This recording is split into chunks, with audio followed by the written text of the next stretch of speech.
You're on. Okay, hi everyone, my name is Kerry, and I'm going to be demonstrating a seafood fettuccine with medium-sized shrimp that are deveined and sea scallops. It calls for a pound for each, but that could also vary depending on how big your portions want to be, how many people you're serving. This one, it yields about 8. Depending on the portion size, I fed my family of 6 with this, so that should probably be good enough. First, I'm going to demonstrate how to chop up garlic. To release all the flavors, you can lay your knife flat and just push down so you hear it crack. Make sure the outer layer is off. So you take that off right there. You want to be careful with your knife. You just chop down. It needs to be minced. So once it's all chopped up, just kind of go along with it and mince it. Sometimes you want to chop off the roots too, because you'll find those aren't really fun to eat. So once all this is chopped up, you can put this aside into your bowl. I already have some chopped up right over here. It calls for about 4 cloves. Depending if you like garlic or not, Italian dishes, usually it's very popular. I like garlic. So if you want to add some more, you can. That's the best thing about this dish for pastas. You can always add different types of seafood. Besides shrimps and scallops, you can always add some crab meat, lobster, pretty much anything that you really want. One of the reasons why I am doing this is because everyone here obviously is a college student or a professor, and we don't always have a lot of time, especially when you have a job, kids, classwork, you need to set some time. Okay, so when you're chopping up the green onions, it's usually best to move the green onion itself and your knife is still placed on the cutting board. So if you move it along, it's very safe.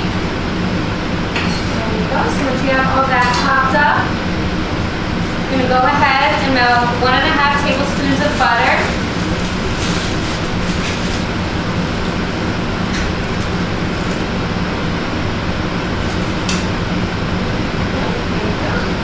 Now that that's melting,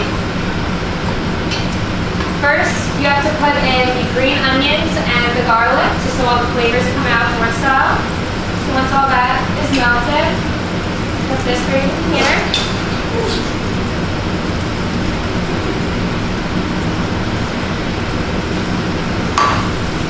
Sorry. Okay. All that is in, stir it up a little bit, it has to sit for a minute. So while that's sitting for a minute, I am going to show you how to prepare the shrimp and the scallops. When you're preparing the scallops, you do not want the muscle, which is on the side here. This is the one that I found that is most profound. You can see it's sticking up right here. It's not very tender. You can definitely tell it's there if you don't cut it off. Once you put it off, put that right to the side, and that's pretty much it for a scallop after you wash it and everything. For the shrimp, these are already deveined, but if you don't know how to devein shrimp, which I'm sure I'll do, but you can take a paring knife and right along here on the back side of the shrimp, you just cut a small slit. You'll be able to see the intestinal tract. It's either bluish, purple, black, otherwise it's a dark color. So if you have a small bowl of water, you can always put water in it and just kind of rinse it out, make sure all of it's out, because if you eat that, it's not going to be good for you. It's going to taste very bad and probably get you sick. And then first take off the tails. At home, I didn't take off the tails just because in some Italian dishes, like even with mussels and everything, it's all left in. So I'm just going to take them off just so it's easier for you guys to eat later. So once all of that is out, this is good sitting for a minute.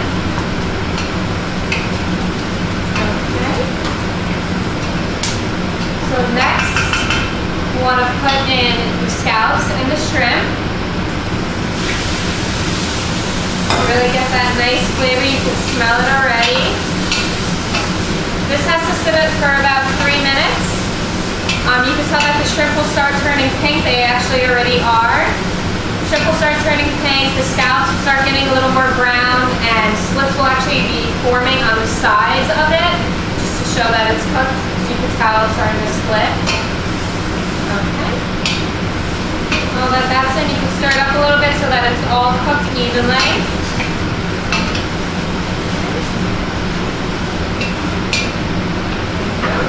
Once that sits for about 3 minutes, I already cooked the pasta ahead of time.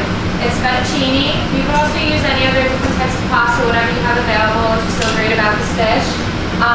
When you put this in, you can put about a tablespoon of salt. Cook it right in so the pasta still has a little bit of flavor.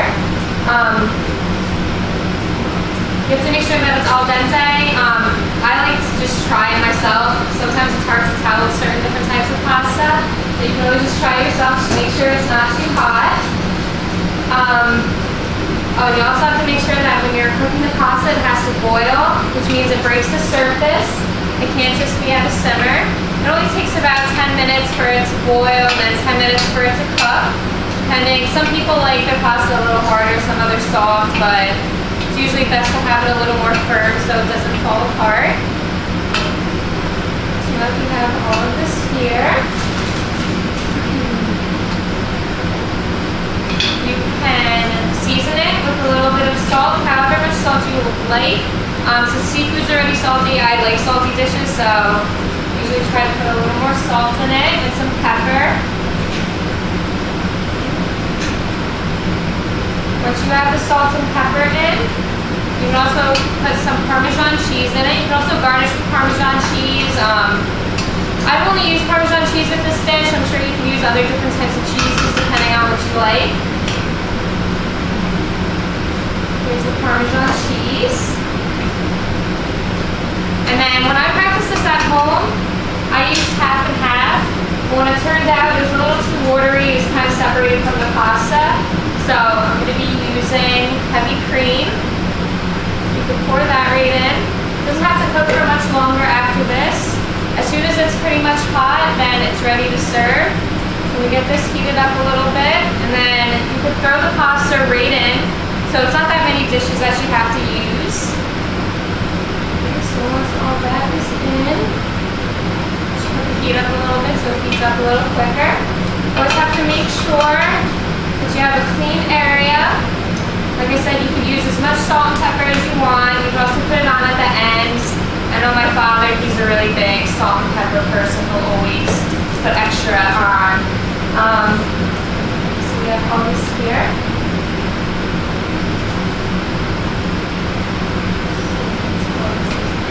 Now I'm going to go ahead and throw in the pasta.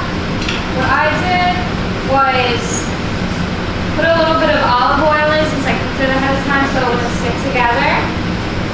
Should be okay now. There you are. And it should only take about another 3 minutes to heat up, just since there's a lot to heat up. You just mix it up so it starts cooking a little faster. And then, like I said, you could always garnish with more Parmesan cheese, salt, pepper, pretty much anything you would like. If I was serving this to a kid, which I'm sure a lot of kids like seafood, you could always chop up the shrimp into bite-sized pieces.